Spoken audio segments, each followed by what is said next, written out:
तोंड असं पुसते आणि मम्मी पप्पाला बसते मी, कारण मला समजलंच नाही. ते अचानक आले ना तर मी त्यांना असं पाहते फक्त. त्यांनी अर्धा तास झाला मला म्हणजे प्रार्थना केली, घरी ते जाते आणि मला चंगाई भेटली त्यांच्या प्रार्थनेने, म्हणून देवाला धन्यवाद देतो.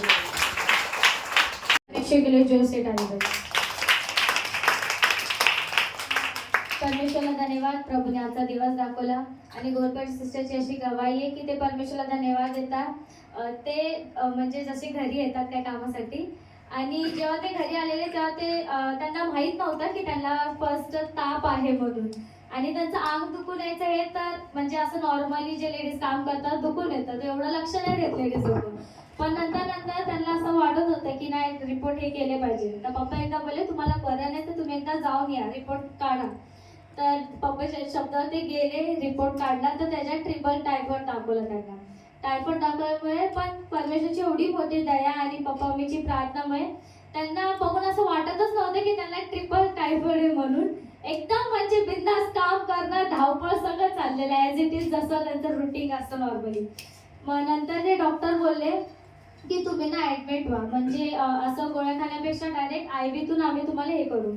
तर हे काय बोलले, घरी मुले ॲडमिट नाही होऊ शकत.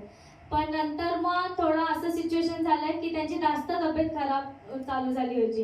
मग त्यांनी पप्पाला विचारून पप्पा बोलले हा तुम्हाला जास्त हे वाटतं तुम्ही व्हा, टेन्शन नका घेऊ. आणि ते ॲडमिट झाले. ते ॲडमिट झाल्याच्या नंतर त्यांना अजून खूप त्रास होत होता, म्हणजे ते खूप सुजलेले. जेव्हा ते संडेला आलेले तुम्ही त्यांना बघितलं असेल, ते खूप सुजलेले, म्हणजे असं वाटत नव्हतं की घोरपडे सिस्टर आहेत म्हणून. आणि ते प्रार्थनाच होते, आमची पण इथे प्रार्थना चाललेली. आणि परमेश्वरने एका सेवकाला ठेवले जो आपला आत्मिक सेवक असतो. जेव्हा तो प्रार्थना करतो तेव्हा आपल्याला बरं वाटतं. त्यामुळे किती सेवक प्रार्थना करतील तर आपल्या जीवनात कार्य होणार नाही, पण जो सेवक ज्या कलिसाचा आत्मिक पिता आहे त्यांनी प्रार्थना केला तो बरं होतं व्यक्ती. आणि आपला विश्वास इम्पॉर्टंट आहे. आणि खरंच परमेश्वरला धन्यवाद, सिस्टर पप्पाच्या विश्वासात आहेत. आणि जसं पास्टरनी प्रार्थना केली, परमेश्वरने अद्भुत तऱ्हेने कार्य केलं त्यांच्या जीवनात. आणि त्यांना माहित नव्हतं की पप्पा मी भेटायला येणार आहेत म्हणून. आम्हाला बोलले की सिस्टरला भेटायला होतं, म्हणजे ठीक आहे गेले. आणि सिस्टरने जर सांगितलं की ते नुसतं बघत बसले की खरंच 5 सिस्टर भेटायला आले, म्हणजे रेअरली ते हे करतात आजकाल. तर जसं मला परमेश्वरने खरं कार्य केलं आणि ते खरं पप्पा मी आलेले.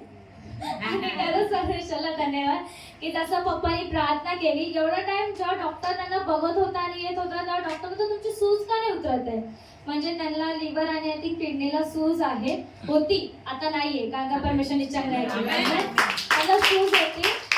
आणि मग डॉक्टर जेव्हा ते राऊंड मध्ये येतात तेव्हा तर सूज का नाही कम होते.